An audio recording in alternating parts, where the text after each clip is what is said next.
Okay, great. So everyone will get a copy of the deck and a recording of this. At the end of the session, each of these sessions, there's 4 sessions, each Tuesday at 10 a.m. starting today. Everyone will be given a little bit of a homework assignment because the goal here is to help you launch more successfully when you are ready to launch your business or relaunch your real estate business. And that's part of the Accelerating Your Launch program. So we'll get started. So you're probably wondering who we are. So I'll let Bill go first, get a feel of who he is and his experience in the industry.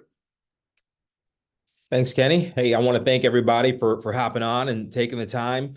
So, my name's Bill Hagan. I've been in real estate for about 20 years as an investor and been selling real estate for over 15 years. Worked at 4 different companies, been to probably over 50, 60 different conferences, have been coached by some of the best people in real estate. So, and I wanted to do this with Kenny to put something together to help agents who are about to get licensed, newly licensed, or people who are kind of need a little kickstart in their business to get going.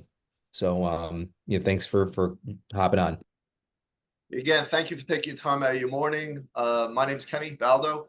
I've been 20 years in both sales and executive sales leaderships in various industries, including real estate, and working with hundreds of 1099 independent agents in various industries.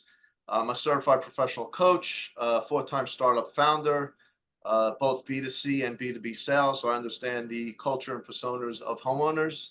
I've also, a fun fact, I've completed 49 marathons. So those in New Jersey, you might see me on the boards of Belmar, Spring Lake, and Asbury running on the boardwalk, and continue to train for my next marathon in April. So that's who we are. Let's get started. So real quick, we all get into real estate for various reasons. Anyone would like to share why they got into real estate?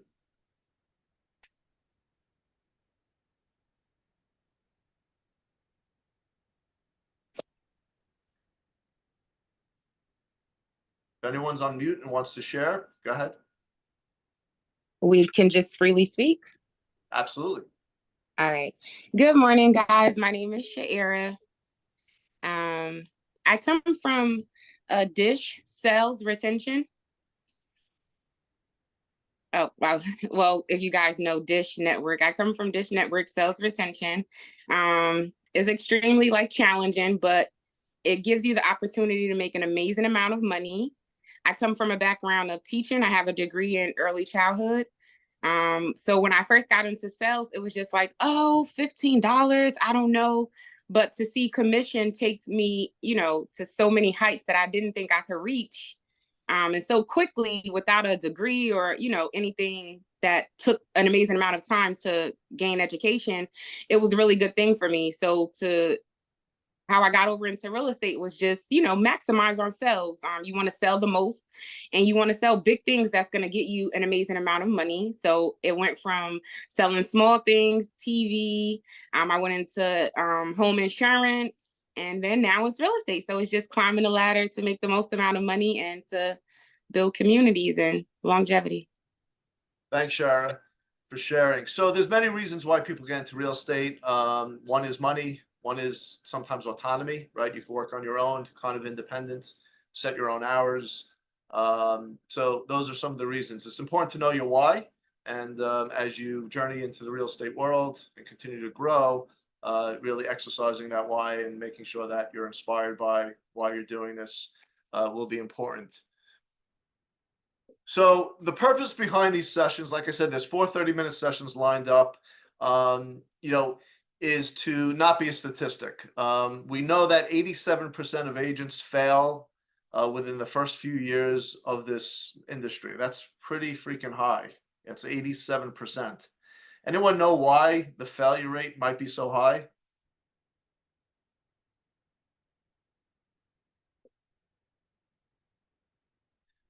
Okay, so some of the reasons why it's high is actually on this slide. One is there's an inadequate sales training coming from brokers that they focus on. So many brokers are more driven by administrative aspects, understanding how to do contracts, and they lack the specific skills for sales training.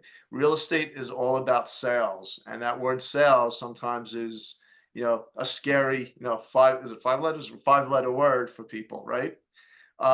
Broker's background. It's important to know what your broker's background is. So where a lot of them have sales expertise gaps. So the sales training is led by people that haven't necessarily achieved any substantial success in selling themselves or impacting the ability to train agents in these crucial areas. And the third reason, and the most important, is you. 87% of agents fail in this industry because of themselves. One is they have limited sales experience. Two is they don't understand the business. They don't understand the reality of the business. They don't set up a strategic approach to acquiring new accounts, new clients, new homeowners, new sales. And they don't have or operate with a clear, business plan that they can take action on. So part of today's and the next 4 weeks is we're going to help you not be a probability. So some key stats that are important in real estate. Some of you may know this, some of you may not, but understanding the data and the stats kind of sets where you're at and kind of lets you know what we're getting into and involved in. So these are critical statistics in the industry. 13% of new agents do succeed. So 13% succeed. But here's an important fact. Within that group, only 10% are responsible for selling 90% of the homes.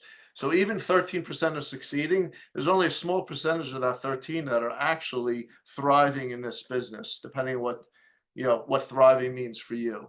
The other thing is working hours. You'll see agents work 30 hours a week on average. Some are working 50, 60, some are working 10. The average sales income is $56,400, roughly 4 to 6 or 7 homes a year. And it takes about 6 months for their first transaction to happen. So a lot of times agents go into this thinking they're going to get a sale, get compensated within 1 to 2 months.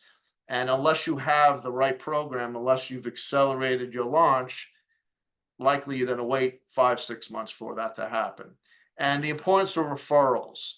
Approximately 60% of agents' business can be generated through referrals, the people you know.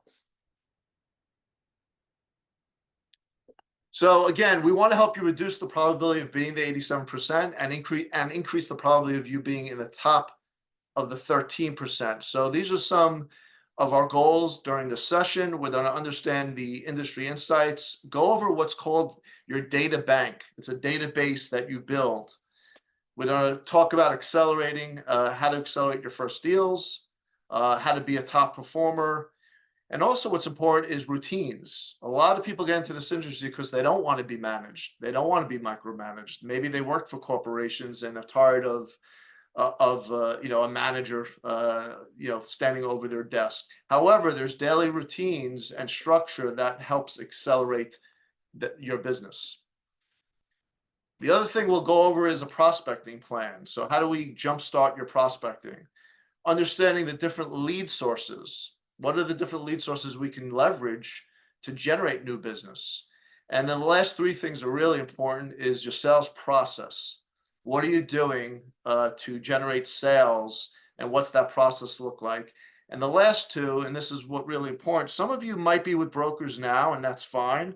And some of you are still interviewing, or maybe didn't even get your license yet. You want to get ahead of that. You want to understand what questions to ask brokers. You're interviewing them more so than they're interviewing you. And then you want to have the confidence to launch, right? Not launch with, all right, what do I do now? But launch with, I know exactly what to do. I know where I'm going. And I know I have the tools, processes, and the right broker in place. So has anyone started to interview brokers yet? That's not with a broker.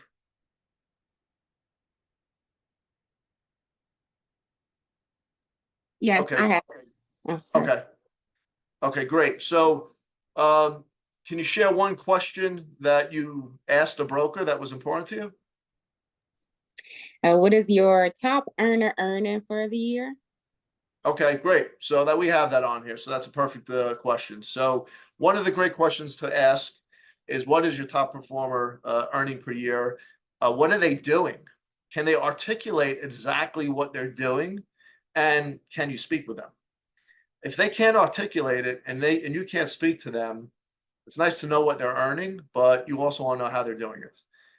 The other four questions that stand out to me is what is their training program details, right? Can you provide details about, how you train, who's responsible, how often is it conducted, and what are the qualifications from this person? Who's your trainer? Are they a coach? Are they a sales trainer? Are they a real estate, administrative trainer?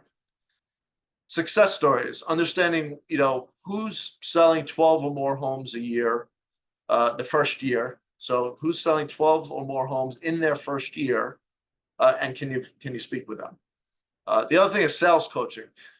Sales coaching is used very widely in this industry. I'm a certified professional coach, and there's different ways to coach. You want to understand who's doing the coaching, how often, where are they located, and is it on the spot and in real world scenarios, or is it simply just one-to-one coaching once a week? There's a difference. One-to-one coaching once a week is important, but on the spot, while you're doing the business, whether you're on the phones or out in the field, it's very imperative to accelerate your first deals, because there's nothing better than having a coach be able to observe you and then give you feedback right on the spot. We talked about top performers. And then the last question is, and this is, I think, where a lot of agents struggle, is what are the systems and tools that a broker's going to provide me that's going to help me generate business quicker and more effectively? So it's efficiency and effectiveness. Can I be efficient in what I'm doing? Can I be effective? So I'll give you one example. We have an agent here that came from a broker. He was a solo agent, and their concern is that they wake up in the morning, they don't know who to call, they don't know what to prospect. They run out of prospecting opportunities. You don't want to run out of prospecting opportunities. The business is prospecting. So you want to make sure the broker has the availability, the database, the resources for you to work, whether it's 9 to 12 prospecting or 9 to 5 prospecting. You should never be without contacts to call. And we'll go over that. Any questions? So there's two types of broker models. I I'm have sure a question. Go ahead, Sharir. It's Patricia, sorry. Oh, Patricia, sorry. Looking at the No wrong person. worries. How do you bring about, the question of the costs of the training and the mentorship and things of that nature? Yeah, I'll let Bill field that one, and that's a great question. Yeah, I mean, so different brokerages have different structures. So some brokerages will give you more training and a lower split. And there's brokers out there as well that you could have like a mentor that you're going to pay 25% per transaction. So and then you could hire a coach. So there's programs out there where you could pay a coach $1,000 a month. So when you're interviewing different brokers, that's what you want to ask is like, what training is free, what training is paid, and what do I get for is like the base package with this brokerage. One of the benefits is like YouTube and Instagram. There's so many people out there who are offering information. There's a lot of free information out there. So you have to just weed and sort through what's free versus what's paid. We put this together to be free training because we believe that, if you help other people, then the universe usually pays you back one way or another. But that was a great question. So hopefully that clarified for you. As you interview brokers, just ask them what type of training is free, and then is it taken out of my split? Is there a training that I could pay for? Just so you can fully understand. Now, when you're doing the mentor 25% per transaction, do you put that into your contract? Like how many transactions and things of that Yeah, nature? so Like, so brokerages that do have mentorship programs, or some of them call it productivity coaching, there is a contract that you'll sign, and it'll say like your first 3 transactions or your first 4 transactions, you'll pay your mentor X percentage. And so and that's not discretionary. So you have a contract between you, the brokerage, and that mentor. But and when like you, you said, each company is different. sure. And when you have the mentor and you're paying them that 25%, I'm assuming they're walking you through the 3 to 4 transactions, soup to nuts. They should. Like I said, it's each Okay. brokerage is different. I've heard good stories and bad stories about mentorship programs. So I would If that, suggest this: wherever you go, make sure you really brokerages should have that relationship clearly defined as to what you get and what they do and what your responsibility is. And then there's also like a course of action if you kind of have a problem, right? So sometimes you might have a mentor and you don't see eye to eye on things, or you don't like the way the advice you're given. But every broker that I know, they have like things in place to make sure that you're good. okay, thank you so much. Yeah, And you're I'll welcome. just add, when you look at mentors, is, what's their strengths? What's their weaknesses? If you're focused on prospecting and working different lead sources, and they're not a prospector, and maybe they never even picked up the phone to cold call, and they're great at spheres of influences, which is families, friends, contacts, then they may not be the right mentor for you. It even may not be the right brokerage for you. So there's a lot to be said with prospecting, and a lot of agents fear that, and we talk about that over the next couple of sessions. But it is a substantial part of your business, so that you're leveraging all different types of resources, so you're not dependent on just one resource. So something to consider when you're speaking with different mentors and brokers, like where's their strengths, where's their weaknesses. They all have them. They should be able to share them. Okay. And the program that you have, so the other sessions that you have are different than this one? Absolutely. So the Oh, four okay. sessions are progressive. The goal is to have you, after the fourth session, be able to feel more confident to launch. So at least you have an awareness. Awareness is key, right? You understand the business, you understand what's available to you, and you now know what to ask, what other brokers ask other brokers too. Is you understand the different lead sources, and understand how to prospect, the sales process, what technology to ask for. So it's a progressive 4 weeks, each at 10 a.m. on Tuesday for 30 minutes. Great, thank you. You got it. Apologies for not being on camera. I'm under the weather, but I'll Oh make no, that's sure I good. Yeah, am there's when next session. yes, thank you. It's not mandatory, so yeah, if you want your cameras on or off, great. It's always good to see the face while you're talking, but all good. So one of the broker models that you're probably very familiar with is the independent agent model. You hear a lot of it, hang your license. This is a great model for the right person, right? So the commission structure is definitely a higher commission split. This is where you're hearing 90-10, 80-20 splits. But you want to understand, what do I fit that mold? So what's your working style? Are you essentially on your own?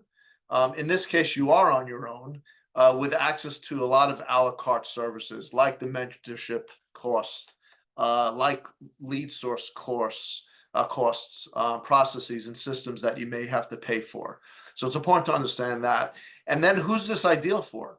So it's really ideal for highly experienced salespeople. I call them trailblazers, that are very somewhat maybe entrepreneurial and prefer working independently. So you're like, you know what? I don't like teams. I'm on my own. I've done this before. I have the confidence from the get-go. I'm going to kick ass and be able to sell, because I've done this before in other industries, and maybe in industries that complement this. The key advantage is definitely autonomy, and a potential for high rewards. Right, you're getting a huge piece of the pie. The downside is, if you don't perform, it doesn't matter how big the pie is, right? So you end up, wasting months or years even, and that's probably why 87% do not succeed. They picked the wrong program. And then it's hard to come back from that because you've exhausted your funds, or you just, you're just skeptical about the business to begin with. The other model is a team model. So, and there's derivatives of all this, but these are the two main ones. So a team model, team agent model, is a lower commission split. So this is where you'll see sometimes 50-50, 60-40, but it's offset by an extensive support and resources. So this will include a robust amount of resources, accountability measures, not micromanaging, hands-on coaching, not just one-on-one weekly coaching, systems that are already in place, processes that are already in place. It's sort of like a franchise. I like to think of it as a turnkey operation. If you follow what we do, you'll succeed. So that's one of the key features. It's really ideal for agents that are looking to accelerate their business by leveraging other resources that have been proven already. Agents that are coachable. Not everyone's coachable. I know everyone says they're coachable, but not everyone is. So people that are coachable, they enjoy collaborative settings because you learn from each other, right? An agent that has a win this week or two, you want to learn from them. If they're in the office or you're on Zoom calls with them during the day, you're going to be participating in what worked and didn't work for that agent. One example is we have an agent here. They went out to a listing appointment. They were up against 21 other agents. No crap, 21. Most agents would be like, there's no way we're getting this deal. 21. We got the deal. And the reason is because we have a process in place. We have a sales presentation in place. From the beginning of speaking on the phone to meeting, and then what we do after the meeting, all came together in our, call it, turnkey process that works. So agents that like that would flourish in this environment. Agents who appreciate structure, learning, and accountability. So the advantage is it creates more efficiencies and effectiveness, because you could be efficient. You could work your butt off 30, 40, 60 hours a week. But if you're not effective in what you do, you're just working hard and not getting the results. You need both to work together. The other thing is, so that really lowers the risk, right? So now you're accelerating your deal counts, you're generating revenue, and you're limiting your risk exposure. So just to give you an idea, if a broker can make 250,000, doesn't matter what the split is. So if a broker can help you earn 250 or 150, doesn't matter what the split is. If it's 90-10, great. If it's 50-50, great. Versus making the average of 56,000 and getting 80 or 90% of the split. Who cares? It depends on your goals, though. So we're going to start wrapping it up. This is the goal of this session, is understanding your data bank concept. So the data bank in real estate is your personal database. It's a huge asset. These are people that you know, your family members, your friends, colleagues, college friends, parents of your kids. For anyone that's younger, it might be your friends' parents. So it's important to leverage this right away. And here's the nice part. If you routinely talk to this database, you'll get about a 10% return. So for example, if there's 100 people in your database, you're going to probably get around 10 transactions a year from those people. Not directly that they're moving or buying, but the people they know. So there's a process, there's a system, there's a routine that we've established, and we're going to share that with you. If you have 50 people in your database, you're going to get 5. So a lot of agents only work their database, but they don't even work it. They just sit back and wait for it to work for them. And that's why you see the average only being 4 or 5 listings or sales per year, because they're not actively really working it.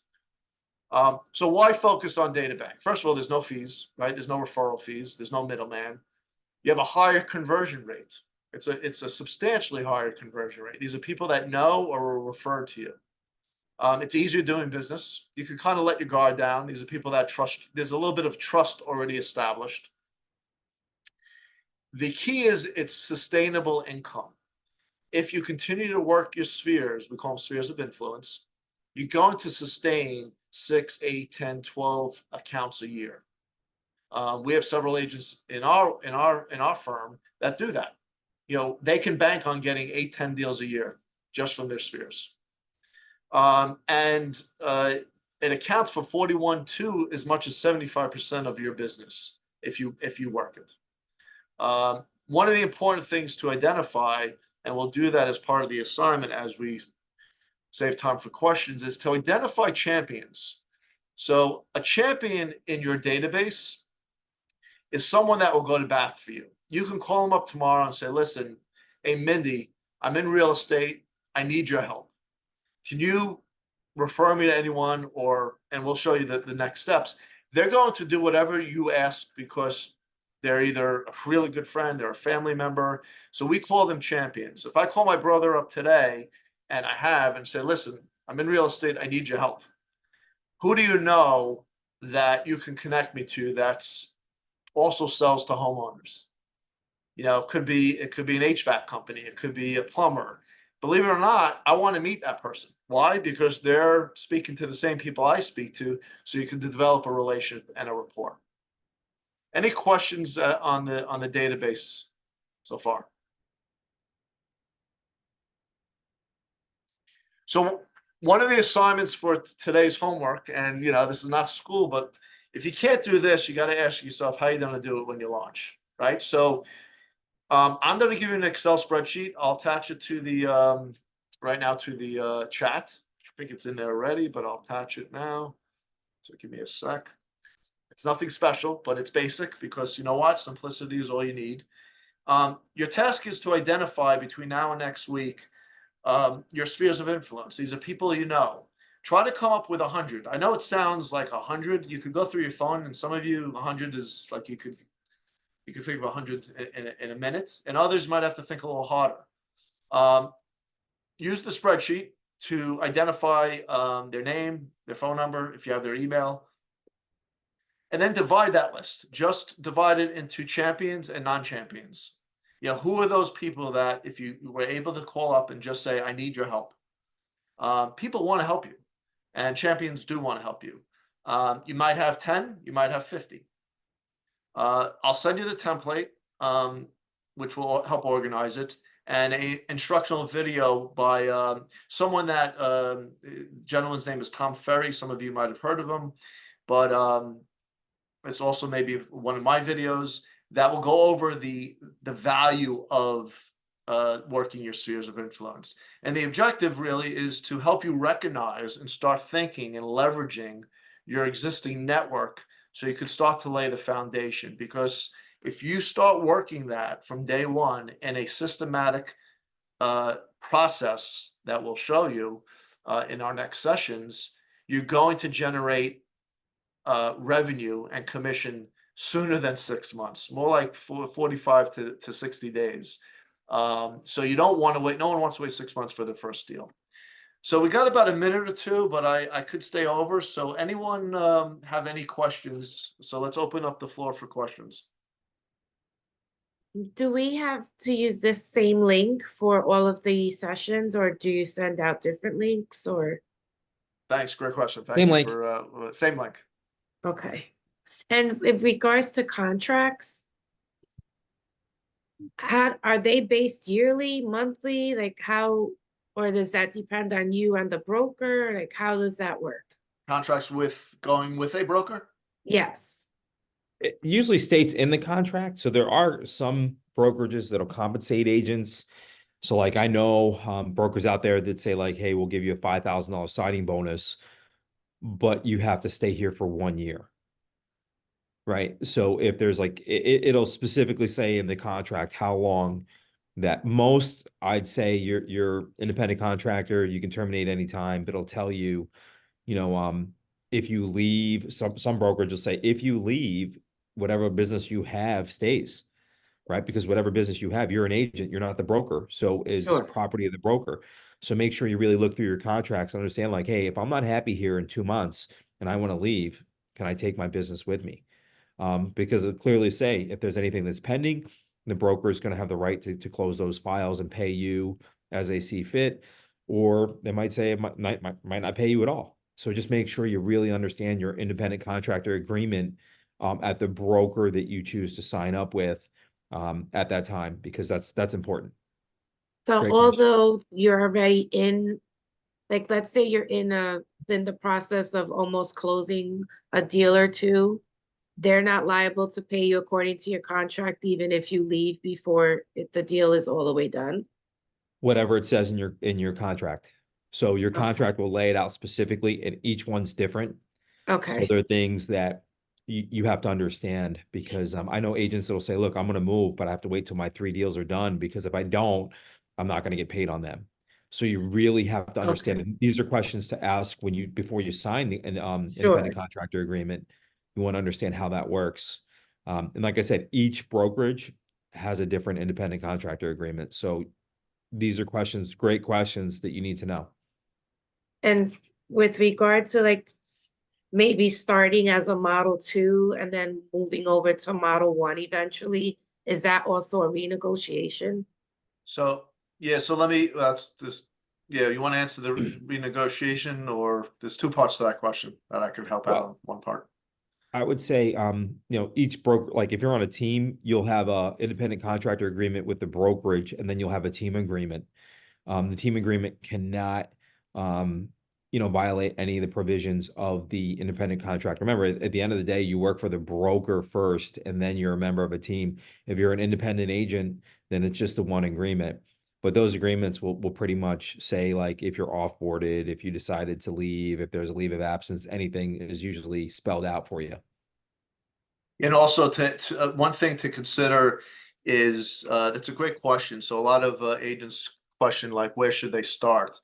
I'm a team player, getting into this industry, even though I'm a startup founder, started several businesses, some very successful in tech and dealing with homeowners.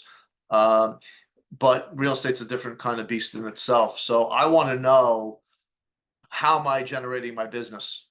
So does the broker have, which we have, but does the broker have ways for you to determine where my business is coming from to support and prove out? Does it make sense to go to a not a team environment, to a hang my license environment, to a 90-10, 80-20 split versus a 60-40, 50-50 split? I mean, if 90% of your business is coming from the resources, the leads, the data bank or database that we offer or another broker may offer, you may be leaving not realizing, shit, that that's most of my business. So we kind of get like happy ears, and we kind of see, all right, well, I'm making this much money, but now I can make, I could double that if I was getting 20-30% more. So having that data, which we do capture for our agents actually capture it themselves.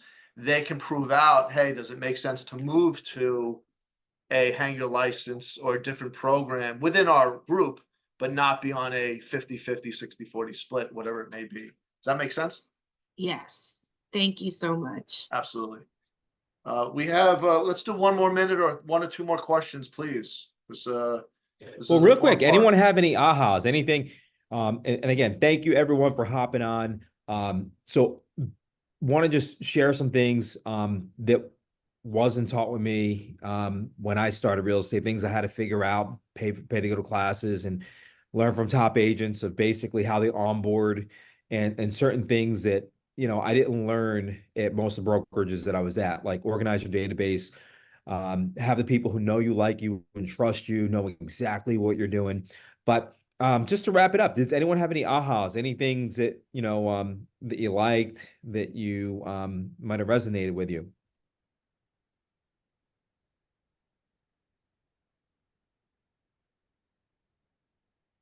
I had another question since no one's asking anything. Yeah. Does it pay to get designations like buyer designations and like those certifications that some places offer? Are they worth the time? I would say it's education. So, Okay, you know, it's like buying a book. It's like, you know, you pay $20 for a book. If you read it, did you get one or two things out of it that made you better? So I would say, yeah, I mean, any class you take, I'm sure there's something that you can extract that's going to help you within your business. So, okay. you know, for me and Kenny, we're learning based. So we believe that, you know, I've never went to a class and say, well, that class was a complete waste, right? There's always one or Sure. two things that I think about and say, how could I do this in my business? And, you know, and that's how you have to look at it. It's like, hey, it's your business. And, you know, obviously you hang your license with a broker and, but you're an independent contractor. So you have to think of it like I'm a business owner. And then how am I going to run my business? What do I need to do? And who do I have to become to do the things I want to do with my business? And just how do you choose your real estate agents? Well, just make sure we're aligned with our goals and what we want to accomplish, right? And our values. So, you know, we interview people and say, look, do they align with what we're trying to do? And And also, it's important for us to understand what your goals are. So each agent's different. So it's not always a fit, and we don't want to force it. That's not going to work. So a lot of agents, when we interview them and meet with them, it's more about understanding what do they want to accomplish, what are their revenue goals, what are their strengths, what do they like doing and not doing, and where can they excel? Can our program, can our culture support that? If it can't, then it's not a good fit. So I tell any agent that comes on board or does meet with us, you'll I'll never take on an agent where I feel they'll fail because of me. If they're failing because of us, we failed you, right? If we're not giving you the processes, the efficiencies, the effectiveness tools, the coaching, everything to say, all right, I can succeed here, then we failed you. Now, that's never going to happen. You may fail yourself, but we're going to keep our side of the street clean. So if I feel I can't provide you with what you need based on who you are and what your goals are, then it's not a good fit. Okay, great, thank you. All right, so guys and girls, agents, next week, if you can, give you a homework assignment. In there's two links. One is the video, one is the spreadsheet. It's very basic, but if you get a jump start on your spheres of influence, you're going to be ahead of probably 90% or 95% of any other agent in the business. Even those already in the business, you'd be amazed how many don't even do a sphere of influence list. So you'll already be ahead of it. Next week, we're going to dive into how to work that sphere and other resources and lead sources that you want to be aware of and what you need to potentially do to accomplish success in those lead sources. yeah, and just to give you guys a quick example, I know one of our agents was on here, Jeff. Um, you know, Jeff last week got two personal referrals for, you know, $5 million worth of business. People from his sphere, his database that, you know, past clients. So constantly being in front of those people, especially when you're new, it's like the people who know you, like you, and trust you are going to be supporters, and you just have to let those people know. And I mean, just ask yourself, how would you feel in 30 days if you're, you know, you're sitting down with someone in your family and they're just like, hey, I just bought a new house, and you know, and you were licensed and you could have helped them, but you didn't have that conversation, because those conversations sting. And that's why it's so important right away. How many people are still in the process of getting their license finalized? Is there anyone out there who's still getting the license? I'd have to do fingerprinting and then pick a broker, which I'm doing tomorrow. I'm doing my fingerprinting tomorrow. And then I'm just now in the process of looking for a broker. Okay. So I have a it's great. question. Yes. Sorry. So the question is like, when you look at your database, everybody, you know, you have contact with, there's a lot of people like, you know, you met once in your life and you have their phone number, their information. Should you reach out to them directly or wait till you get more confident speaking about the business and then reach out to them? Because my fear is not to, you know, like I don't want someone, to reach out to me and I'm not ready. Like this is one of my fear. Yeah, no, that's a great So question. I would say don't overthink it, right? A lot of times we say like, well, I wouldn't want this, so therefore they wouldn't want this. Um, but you made a great point. It's confidence. So you want to have the confidence of talking to people. And if it's someone you spoke to once, if you're confident doing that and just saying, look, I just want to reconnect. I got my real estate license and want to see if there's anything I can help you out with. At the end of the day, if they have a need, you could find a mentor, you could partner with somebody in the business to help you through the X's and O's of your first couple transactions to get you going. Just like anything, you're not going to know everything when I'm still learning things. I've been doing this for 20 years. So it's the hardest thing to do to get started is getting the business, getting people say, yes, I'll work with you. So once you have, people saying, yes, I'll work with you, then you can partner people, in your office, you can find resources and just say, look, I have a buyer and, I have some questions, how do I navigate this? How do I search the MLS? How do I set them up on a drip? They want to make an offer. How do I do Yeah. that? So, um, that's the broker's job wherever you hang your license is once you get somebody who's willing, ready, and able to buy or sell a house, it's not hard to find people who are going to willing to help you through that process. okay, sounds good. And for the influence, to have the list of do they have to be all them in real estate? Like, because like I don't have much people I know they are in real estate, and it could be like successful people in general, like they did their own business and they succeed in that. Could be. Yeah, I'll let Kenny speak to that because he's great at networking and that's Yeah, you how it's don't, done. so I may understand the question again, is that you have, a lot of people that are successful in various businesses, but not necessarily in real estate. Is that what I heard? True. Yes. Yeah, of course. So I don't think any of very few of my sphere of influences, and I have over 100, close to 2 are, I think I got like 3 in real estate. One used to be my agent. Yeah, because there's 4, we'll go over it next session, but there's 4 or 5 methods to leverage your brother, to leverage your cousin, to leverage your plumber, to leverage the guy or woman at the salon or the pizza place. So it's not just about that. It has nothing to do with them being in the industry at all. It has to do, and it doesn't even have to necessarily have anything to do with them wanting to sell or buy something right now either. So there's other ways to use them to get business from other people. One example, and I don't want to spend too much time, is people go to parties, they go to events, they go out to dinner with other people, and a lot of times finances, homes, mortgage rates come up in a conversation. I know if I'm talking about finance, I'm recommending immediately, I'm bringing up my friend Jeff, who's also my financial advisor, to these people. Why? Because I trust Jeff. I love Jeff. He's awesome. And I feel very comfortable, without a doubt, recommending him to anyone, even if they don't even ask, they need someone. I'll be like, listen, I don't know who you're using for a financial planner or advisor, but I have a guy that's, the salt of the earth. And he's built his business Yeah. successfully in that fashion because he leveraged me as a champion. And now over the past 20 years, I probably referred him. It's got to be 50 people, and they referred him.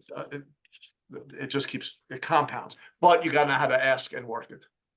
Yes. So these are good questions. I know we're over, Thank but I you. see that most people stayed, if not everyone. So obviously the Q&A is really important. Next time, we'll try to speed it up a little bit quicker, save some time. If it goes over and you stay on, I think that's great. And let's look forward to next week, 10 a.m. Tuesday, same time and same link. You have all the documents, and have a great day today, everyone. You too. Thank you so much. Thank you. All right. Thank you, You're guys. welcome. Bye-bye. Thank you. You're welcome, Thanks, Patricia.